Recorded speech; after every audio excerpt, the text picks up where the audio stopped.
Hey guys, what's up? It's me Rafi and welcome to my another video. Magtame থেকে আমাদেরকে 5টা magnetic charging data কেবল পাঠানো হয়েছে। আজকের ভিডিওতে আমরা এই 5টি ডেটা কেবলকে আনবক্স করে দেখাবো। এর মধ্যে 4টি হলো type C to type C cable এবং একটি হলো টাইপ সি টু লাইটনিং। তো চলুন আনবক্সিংটা শুরু করা যাক। তো দেখতে পাচ্ছেন একটা বক্স আমার সামনে রয়েছে এবং বক্সটা কিন্তু খুবই সিম্পল।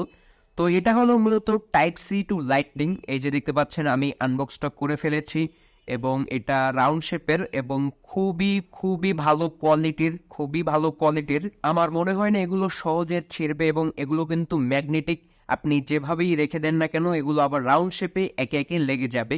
সো কোনো রকমের কোনো প্রবলেম হবে না। এরপরে রয়েছে আরেকটি কেবল, এটি হলো মূলত type C to type C এবং দেখতে পাচ্ছেন এটি কিন্তু ভালোই লম্বা। আনবক্সটা আমরা করে ফেলেছি এবং খুবই ভালো কোয়ালিটির type C to type C এবং এই যে এগুলো খুবই ভালো কোয়ালিটির। যতই টানাটানি আপনি করেন না কেন এগুলোর কোনো সমস্যাই হবে না এবং এগুলো খুবই সেফ। আপনি চার্জিংয়ে ব্যবহার করতে পারেন।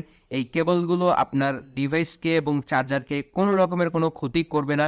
ইট is highly recommended for iPhone apple devices. এরপরে আমরা আরেকটি type C to type C cable unbox করব। এই যে দেখতে পাচ্ছেন করে ফেলেছি এবং এটার স্টাইলটা কিন্তু একটু ভিন্ন। এটার স্টাইলটা দেখতে পাচ্ছেন এরকম পাতলা এবং এটাও কিন্তু ম্যাগনেটিক। আপনি যেভাবেই রেখে দেন না কেন একদম সেম ওইভাবেই লেগে যাবে ম্যাগনেটিক এবং যার ফলে এটা পেঁচাবে না এবং খুবই ভালো কোয়ালিটির আপনি দেখতে পাচ্ছেন। এবং হ্যাঁ, চলুন আমরা পরবর্তী আরেকটায় চলে যাই।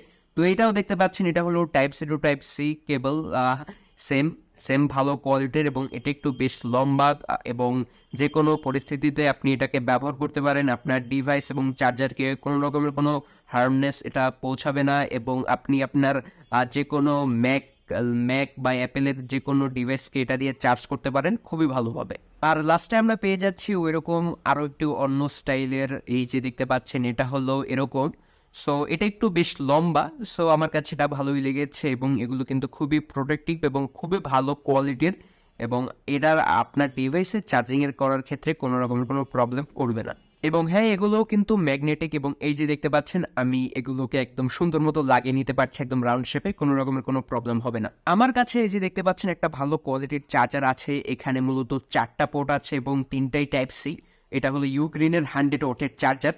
সো এটা কিন্তু আমার এই যে চার্জটা ভালোভাবে পাস করতে পারবে। এই যে দেখতে পাচ্ছেন আমি এই যে 3টা লাগিয়ে দিয়েছি, একেবারে 3টা লাগিয়ে দিয়েছি এবং এই যে দেখতে পাচ্ছেন প্রথমে আমার আইফোনটা দিলাম। এই যে দেখতে পাচ্ছেন সুন্দর মতো আমার আইফোনটাকে চার্জ করে দিচ্ছে।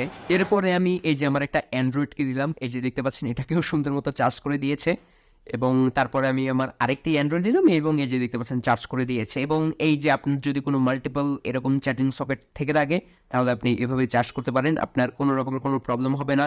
ইউজ ব্র্যান্ডেড জিনিস ব্যবহার করলে কোনো রকমের কোনো প্রবলেম হয় না। এগুলো আপনার ডিভাইসকে খুবই সেফ রাখবে এবং এই যে চার্জিং যে পাস হবে এটাও ভালোভাবে হবে। আপনি আপনার যে কোনো ম্যাক ডিভাইসের ডিভাইসকে এই কেবলসগুলো দিয়ে চার্জ করতে পারেন এবং এগুলো কোনো রকমের কোনো প্রবলেম হবে না। স্পেশালি আইফোন আপনি চার্জ করতে পারেন, খুবই ভালো কোয়ালিটির, কোনো রকমের কোনো প্রবলেম হবে না। ডেসক্রিপশন বক্সে এগুলোর লিঙ্কস দেওয়া আছে, আমি বলবো অবশ্যই সেখানে গিয়ে একটু চেক করে নেবেন এবং হ্যাঁ, this product is highly recommended, you can purchase it. তাহলে আজকের মতো বিদায় নিচ্ছি, পরবর্তী ভিডিও পর্যন্ত সবাই ভালো থাকবেন, আল্লাহ হাফেজ।